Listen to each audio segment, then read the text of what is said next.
Olá a todos! Vamos mergulhar na primeira fase da minha jornada, quando eu era conhecido como Saulo de Tarso.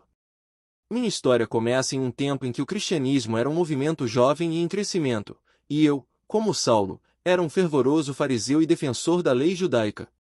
Eu nasci em Tarso, uma cidade na região da Cilícia, no que hoje é a Turquia.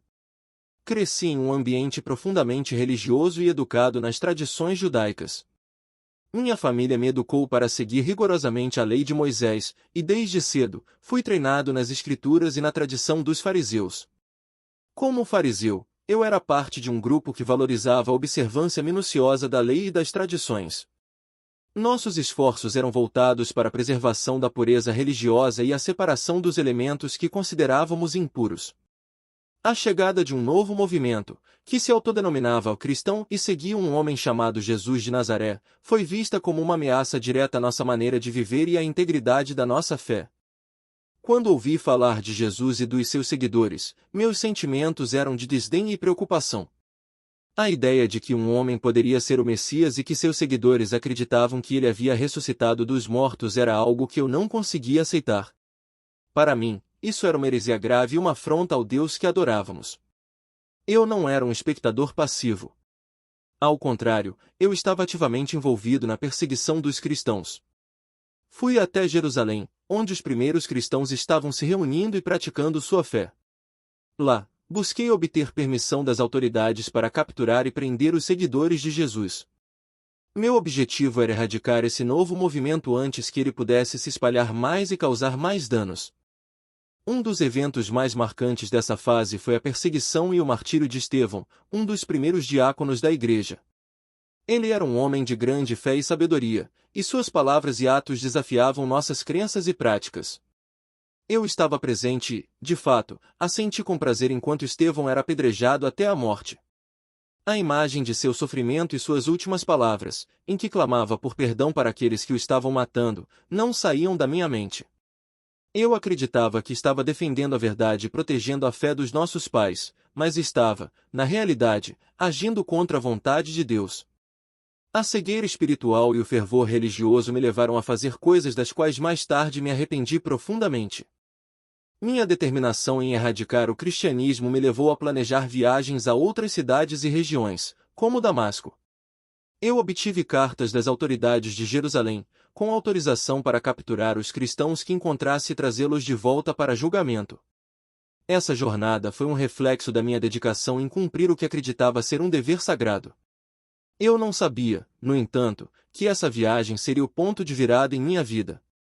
O que eu via como uma missão de justiça estava prestes a se transformar em um encontro com o próprio Cristo, uma experiência que mudaria o curso da minha existência para sempre. Eu era tão consumido pela minha missão que não percebia o quão distante estava da verdade e da graça de Deus. A ironia é que, mesmo enquanto perseguia os cristãos, Deus estava trabalhando em mim de maneiras que eu não podia imaginar. Essa fase de perseguidor é uma parte essencial da minha história porque destaca a transformação radical que ocorreu em minha vida e serve como um poderoso testemunho da capacidade de Deus para transformar até mesmo os corações mais endurecidos. Vamos agora falar sobre um momento crucial e transformador na minha vida, o encontro divino no caminho para Damasco. Essa experiência não só mudou o curso da minha trajetória, mas também redefiniu completamente a minha compreensão de Deus e do propósito da minha vida. Era cerca de 34 depois de Cristo, e eu estava a caminho de Damasco, uma importante cidade comercial na Síria, para cumprir minha missão de capturar e prender os cristãos que ali residiam. Eu havia obtido cartas das autoridades de Jerusalém, autorizando-me a buscar e prender qualquer seguidor de Jesus que encontrasse. Meu coração estava cheio de zelo, mas também de uma cegueira espiritual que me impedia de ver a verdade. A jornada para Damasco era longa e árdua. O caminho serpenteava por uma paisagem desértica, e o calor escaldante do dia deixava a viagem ainda mais difícil. Eu estava imerso em pensamentos sobre a missão que havia pela frente, completamente convencido de que estava agindo em nome de Deus. Mas, enquanto nos aproximávamos de Damasco, algo extraordinário aconteceu. De repente, uma luz brilhante, mais intensa do que o sol do meio-dia, brilhou ao meu redor. A luz era tão intensa que me cegou momentaneamente. Eu e meus companheiros caímos por terra, e eu fiquei completamente atônito e desorientado. Enquanto estava no chão, ouvi uma voz do céu, uma voz que era ao mesmo tempo profunda e pessoal. A voz dizia: Saulo, Saulo, por que você me persegue? Não era uma voz comum, era uma voz carregada de autoridade, ao mesmo tempo, de compaixão. A voz era inconfundivelmente divina, e a pergunta que foi feita tinha um peso que eu não podia ignorar. A voz continuou: Eu sou Jesus, a quem você está perseguindo. Nesse momento, a realização do que estava acontecendo começou a me atingir. Eu estava diante de Jesus Cristo, o mesmo Jesus que eu havia perseguido com tanta ferocidade. Eu percebi, com uma clareza esmagadora, que estava lutando contra o próprio Deus. O impacto dessa revelação foi devastador. A luz e a voz desapareceram, e eu me encontrei cego. Meus companheiros de viagem, que também tinham sido testemunhas do fenômeno, estavam tão atônitos quanto eu. Eles me ajudaram a levantar e me levaram para a cidade de Damasco. O contraste entre minha visão espiritual e a minha condição física era profundo. Enquanto eu estava fisicamente cego, minha cegueira espiritual estava sendo removida. Durante os 3 dias seguintes, eu estive em Damasco, em um estado de oração e jejum. O choque da experiência estava se transformando em reflexão e arrependimento. Eu passei esses dias sem comer nem beber, imerso em uma introspecção profunda, confrontando o peso dos meus atos passados e a nova compreensão do que significava seguir a Deus. Enquanto isso, em Damasco, Deus revelou a um discípulo chamado Ananias que ele deveria ir até mim. Ananias estava relutante, pois sabia da minha reputação como perseguidor dos cristãos. No entanto, Deus assegurou a ele que eu havia sido escolhido para uma missão especial e que eu estava sendo transformado. Ananias obedeceu e foi até minha casa. Quando Ananias chegou, ele impôs as mãos sobre mim e orou. Imediatamente, algo como escamas caiu dos meus olhos, e eu recuperei a visão. Esse momento foi incrivelmente simbólico. Não apenas recuperei minha visão física, mas também experimentei uma nova visão espiritual. A partir desse momento, eu vi a verdade de Deus e o propósito da minha vida sob uma nova luz. Ananias me explicou que Deus me havia escolhido para levar sua mensagem aos gentios, aos reis e ao povo de Israel. Fui batizado e recebi o Espírito Santo, marcando o início de uma nova fase na minha vida. O homem que havia sido um perseguidor agora estava pronto para se tornar um pregador e apóstolo de Cristo. Essa experiência no caminho para Damasco foi um divisor de águas. Ela me mostrou que, não importa quão longe alguém tenha ido em seu erro, a graça de Deus pode alcançar e transformar qualquer vida. O encontro divino foi um chamado para um propósito maior e uma mudança radical de direção. Agora que já abordamos o encontro divino que marcou a minha vida, é hora de falar sobre a transformação profunda que se seguiu. A conversão de Saulo de Tarso para Paulo, o apóstolo, não foi apenas uma mudança de nome, mas uma transformação radical de coração, mente e missão. Após o meu encontro com Jesus no caminho para Damasco, a primeira coisa que aconteceu foi a minha restauração física e espiritual. Ananias, um discípulo de Jesus, foi guiado por Deus para vir até mim. Apesar do medo e da relutância, Ananias obedeceu e, ao impor suas mãos sobre mim, orou.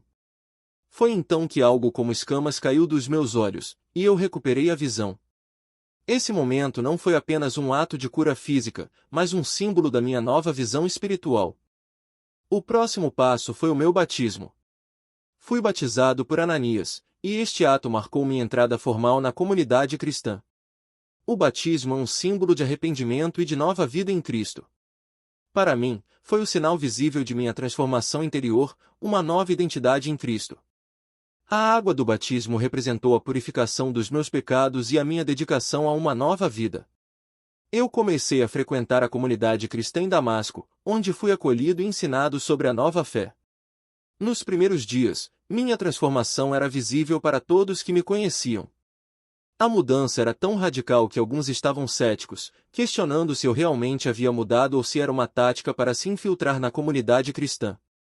No entanto, com o tempo, a autenticidade da minha transformação foi reconhecida, e eu fui aceito como um membro da igreja. Logo, minha missão mudou de perseguidor para pregador. Comecei a pregar nas sinagogas de Damasco, proclamando que Jesus era o Filho de Deus. Essa mudança era tão impactante que as pessoas estavam maravilhadas com a ousadia e o conhecimento que eu agora possuía sobre as Escrituras. A mensagem que eu havia antes combatido, agora era a mensagem que eu proclamava com fervor e convicção. À medida que minha compreensão da fé cristã crescia, eu percebi que Deus tinha um plano muito maior para mim. Ele não apenas me chamou para a fé, mas me designou para uma missão global. A partir de Damasco, comecei a planejar minhas viagens missionárias.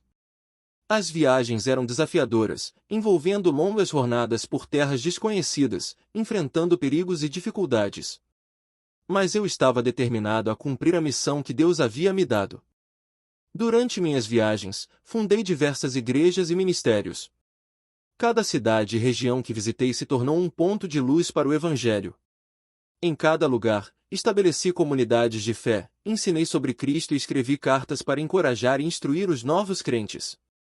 As cartas que escrevi, conhecidas como epístolas, abordavam questões teológicas, éticas e práticas, ajudando a formar a base do ensino cristão. O processo de transformação não foi instantâneo, envolveu crescimento, aprendizado e adaptação. Eu tive que aprender a depender completamente da graça de Deus e a viver segundo os princípios que agora pregava. Minha nova vida era marcada por um compromisso total com o Evangelho e com a missão de compartilhar a mensagem de Jesus com o mundo.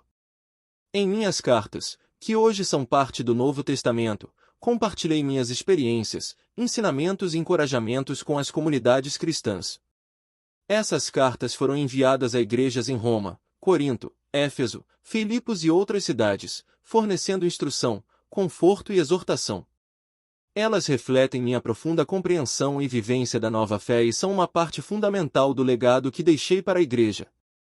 A transformação de Saulo para Paulo é uma das histórias mais poderosas da Bíblia, demonstrando a capacidade de Deus para transformar vidas de maneira profunda e completa. O mesmo homem que antes perseguia os cristãos agora se tornou um dos mais influentes apóstolos, levando a mensagem de Cristo a uma audiência global. Essa transformação é um testemunho vivo do poder da graça de Deus e da eficácia do Evangelho. Para mim, não foi apenas uma mudança de identidade, mas uma verdadeira transformação do coração e da mente. A história de Paulo é uma prova de que, não importa quão longe alguém tenha ido, a graça de Deus é suficiente para redimir e transformar qualquer vida. Chegamos agora à última parte da nossa jornada, onde exploramos o legado duradouro que eu, Paulo de Tarso, deixei para a igreja e para o mundo. O que começou como uma transformação pessoal em Damasco evoluiu para um impacto global, moldando o cristianismo e a história de forma profunda e significativa. Após a minha conversão, a missão que Deus me confiou foi uma das mais audaciosas da história do cristianismo. Meu propósito era levar a mensagem de Jesus Cristo além das fronteiras do judaísmo, para os gentios, reis e nações. Essa missão se desdobrou em uma série de viagens missionárias que abrangiam grande parte do Império Romano. As cidades que visitei, como Éfeso, Corinto, Filipos e Roma, tornaram-se centros vibrantes de comunidades cristãs, e cada uma delas foi profundamente influenciada pela minha pregação e ensino. Minhas viagens missionárias foram desafiadoras e exigiram um esforço considerável. Eu enfrentei perseguições, naufrágios, prisão e uma série de provações. No entanto, cada desafio serviu para fortalecer a igreja e solidificar a minha determinação em cumprir o chamado de Deus. Através desses esforços, estabeleci igrejas em várias regiões e contribuí para a expansão do cristianismo em terras anteriormente inexploradas. Um dos aspectos mais significativos do meu legado é o corpo de cartas que escrevi às igrejas e indivíduos durante minhas viagens.